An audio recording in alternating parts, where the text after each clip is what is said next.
के आ रहा हूँ, तो बुमराह तो मेरे लिए बिल्कुल बेबी बॉलर होगा। तो मुझे इसमें कोई ऐसा नहीं है कि तो मैं उसको डोमिनेट कर सकता हूँ, उस पर अटैक कर सकता हूँ। तो उसको भी पता है कि ये प्लेयर अगर शाहीन और बुमराह में से कौन सा बेहतरीन फास्ट बॉलर है? बेस्ट शाहीन बहुत अच्छा है, उससे बुमराह तो उसके पास नहीं है। शाहीन बहुत अच्छा है, उससे बुमराह तो उसके पास नहीं है। ये अब्दुल रज़ाक है भाईजान, इसने हमेशा जो है वो बात की है जिसका रियलिटी से कोई लिंक नहीं होता। मतलब मुझे लगता है कि ये सर्कस में काम करता रहा। सर्कस मतलब जिसका रियलिटी से कोई तलक नहीं होता।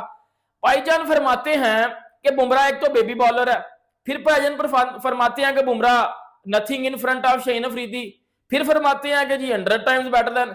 अब्दुल रज़ाक साहब, क्या आज भी आप अपनी बात से हो सहमत? जसप्रीत बुमराह ने बता दिया कि जसप्रीत बुमराह क्या है, और शाहीन अफरीदी ने भी बता दिया कि वो क्या है। बेटा, शाहीन अफरीदी से उम्मीद रखने से बेहतर है कि बंदा खुसरे से औलाद की उम्मीद रख ले।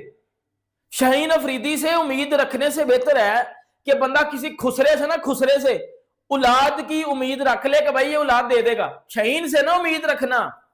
तूने बोला था ना बेटा, सीधी सी बात है, तूने एक टाइम जब ये स्टेटमेंट्स दिए थे ना, तूने शायद अफरीदी को खुश करने के लिए ना, शायद अफरीदी को खुश करने के लिए, उठाने के लिए तूने ये स्टेटमेंट दिए थे कि चलो मैं शायद अफरीदी को खुश कर देता हूं, वो मुझे कुछ काम शाम दे देगा, वो पैसे पूसे पकड़ा देगा, तो भाई मेरा दोस्त है तो मैं दोस्ती निभा देता हूं, मैंने शाहीन को थोड़ा सा ना उठा देता हूं, ठीक है। लेकिन फिर वो कहता है ना कि कुदरत भी तो ऊपर बैठी हुई ना हमारे, हम सबको चलाने वाला भी तो एक ऊपर बैठा हुआ है ना, जो इंसान की नीयतों का नीयत देखता है कि किसकी नीयत साफ है या किसकी नीयत खराब है।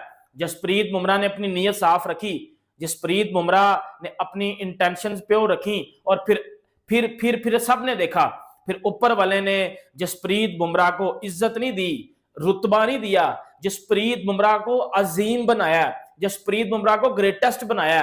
बेटा, जसप्रीत बुमराह एक ऐसा बॉलर है जिस बंदे ने 2024 T20 वर्ल्ड कप में ना इंडिया फाइनल हार गया हुआ था, फैंस बिल्कुल ऐसे मरे पड़े हैं कि इंडिया हार गया जी, वो कहते हैं जैसे जख्मी शेर। भी अब्दुल रज़ाक ने स्टेटमेंट दी थी जसप्रीत बुमराह वर्सेस जो शाहीन अफरीदी, पहले भी जो है वो इन्होंने स्टेटमेंट दी थी कि भाई बुमराह तो बेबी बॉलर है, बुमराह तो ऐसे है, शाहीन बेस्ट है।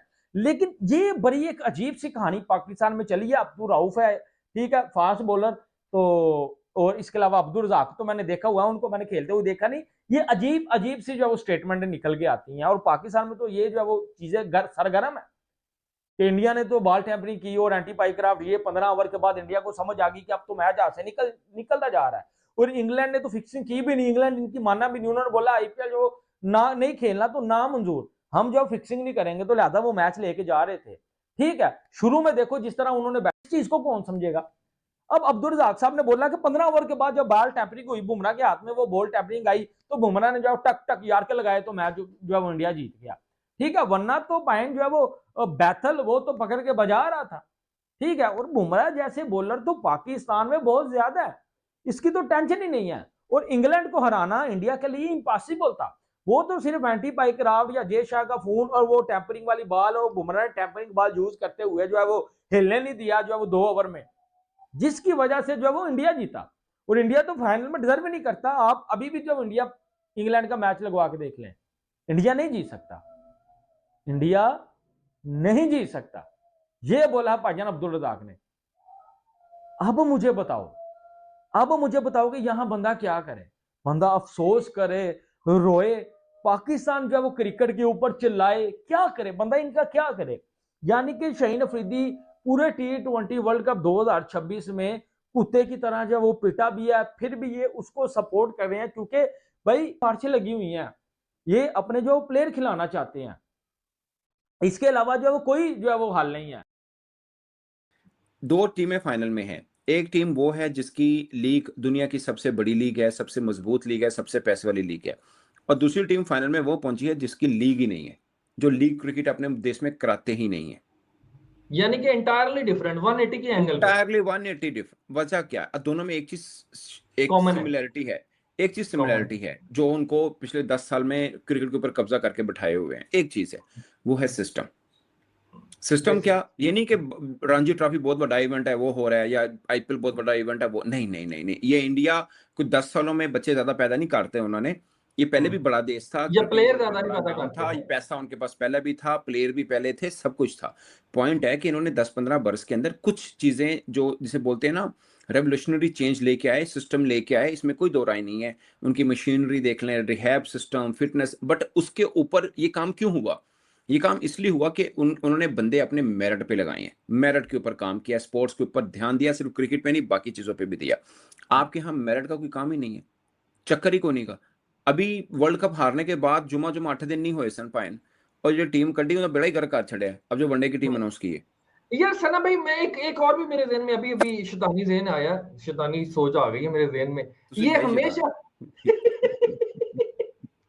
नहीं, हम हमेशा देखते थे वो जो आपको याद होगा एशिया कप के अंदर जो हार हुई उसके बाद ऐसी कंट्रोवर्सी हुई, हार के ऊपर कोई बात नहीं हुई, ठीक है। उसके बाद हम थोड़ी सी क्रिकेट बेहतर खेले से मुराद ये है कि just before the world cup हम बेहतर खेले, ऑस्ट्रेलिया ही हमने उनको 3-0 से हराया, आगा निक में आ गया, ये वो फलां टमकान जो भी हुआ। उसके बाद जब हम फिर बड़े मंच के ऊपर आए तो फिर किसी अच्छी टीम को, जिसको मैं कहता हूँ अच्छी टीम, ये श्रीलंका, जिम्बाब्वे, ये तो हम पहले भी हरा चुके हैं, इनको इनका मसला नहीं है। अब दोबारा जब हम हारे हैं, वापस अभी पाकिस्तान नहीं पहुंचे, एक ऐसा जिनके अंदर शुरली छड़ दी थी है, आपकी सिलेक्शन कमेटी पूरी नहीं है, टीम सिलेक्ट हो गई है सर। पहले टीम सिलेक्ट हुई, दुनिया का वाहिद बोर्ड है, पहले टीम सिलेक्ट हुई, उसके बाद सिलेक्शन कमेटी सिलेक्ट हुई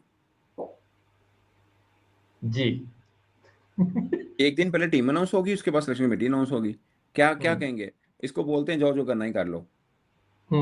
लगातार आईसीसी इवेंट्स के फाइनल्स में पहुंचना, उनमें से 2 का जीतना, ये एक अनबिलीवेबल कामयाबी है। और ये कामयाबी मेरे ख्याल में, मैं समझता हूं कि एक सिस्टम की कामयाबी है, कंसिस्टेंट सिस्टम जो चल रहा है इंडियन क्रिकेट में। बीसीसीआई जिस तरीके से प्रोफेशनली और कॉर्पोरेट स्टाइल में अपने क्रिकेट बोर्ड को चला रहा है, जिस तरीके से पैसे को खर्च किया जा रहा है अपनी क्रिकेट की डेवलपमेंट के ऊपर, और जिस तरह से ग्रास रूट लेवल के ऊपर जो है वो क्रिकेटर्स को जो नरिश किया जाता है और उसके बाद उनको ऊपर लेके आया जाता है बगैर किसी सिफारिश के, बगैर किसी नेपोटिज्म के। यहाँ ये नहीं है कि किसी प्लेयर का बेटा खेल रहा है, किसी का दामाद खेल रहा है, किसी का, इस तरीके से कोई किसी किस्म की कोई चीज नहीं है, बल्कि प्योर मेरिट के ऊपर, प्योर उसके ऊपर उनकी परफॉर्मेंस बेस्ड डोमेस्टिक की परफॉर्मेंसेस के ऊपर टीम बनाई जाती है। और जब आप एक सिस्टम के तहत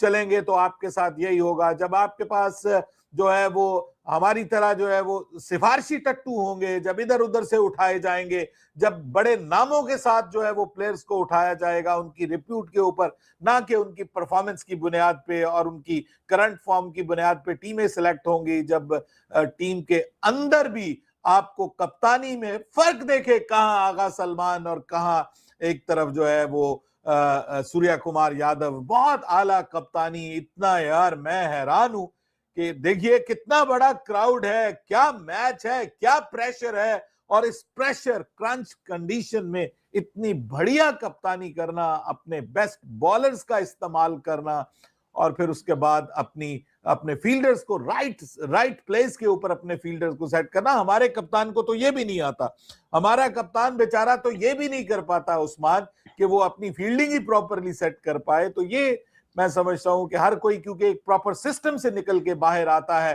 परफॉर्म करके बाहर आता है और यहाँ पे बड़े लेवल के ऊपर आता है, तो इस वजह से मेरे ख्याल में ये सिस्टम की कामयाबी है। ये डिजर्व करता है ये सिस्टम, जो भी कोई मुल्क हो, अगर वो इस लेवल की क्रिकेट खेलता है तो मेरे ख्याल में वो डिजर्व करता है। Now India are in the grand finale of 2020। Bumrah ने हास करके 16वां और 18वां जो ओवर किया है ना भाई, कमाल। उस बंदे ने आज साबित किया कि उसको दुनिया का बेहतरीन बॉलर क्यों कहा जाता है, लेजेंड क्यों कहा जाता है। उसने मैच इंडिया की जोली में वहां पर ही डाल दिया था। और उसके बाद हार्दिक पांड्या का वो एक 9 रन का ओवर, वो कमाल था। और इंडिया फिर अक्षर पटेल के 2 जो कैचेस है ना भाई, अनबिलीवेबल। एक वो जो बाउंड्री पर कैच, एक वो जो पीछे भागते हुए कैच पकड़ा था। उन्होंने मैच जो है वो बदल दिया था। वो जो टर्निंग पॉइंट इस मैच का साबित हुए हैं, या वो टर्निंग पॉइंट या बुमराह के वो जो 2 ओवर्स हैं, वो टर्निंग पॉइंट इस मैच का साबित हुए हैं। लेकिन कमाल किया इंडिया ने। अब इंडिया के फैंस को मुबारकबाद कि आपकी टीम जो है वो फाइनल में पहुंच गई है। अब आगे मुझे लगता है इंडिया चैंपियन भी बन सकता है। हेलो दोस्तों, अब्दुल रज़ाक फाइनल होने से पहले जसप्रीत बुमराह के बारे में एक बार फिर गंदी हरकत की है। पहले तो काफ़ी बार कर चुके हैं कि जसप्रीत बुमराह इतने बड़े बॉलर को बेबी बॉलर बता चुके हैं और बहुत कुछ बता चुके हैं। लेकिन एक बार फिर इन्होंने गंदी हरकत की है। और दोस्तों, अब्दुल रज़ाक अपनी हरकतों से बाज नहीं आ रहे हैं। पाकिस्तान टीम बाहर हो गई है लेकिन फिर भी अपनी हरकतों से बाज नहीं आ रहे।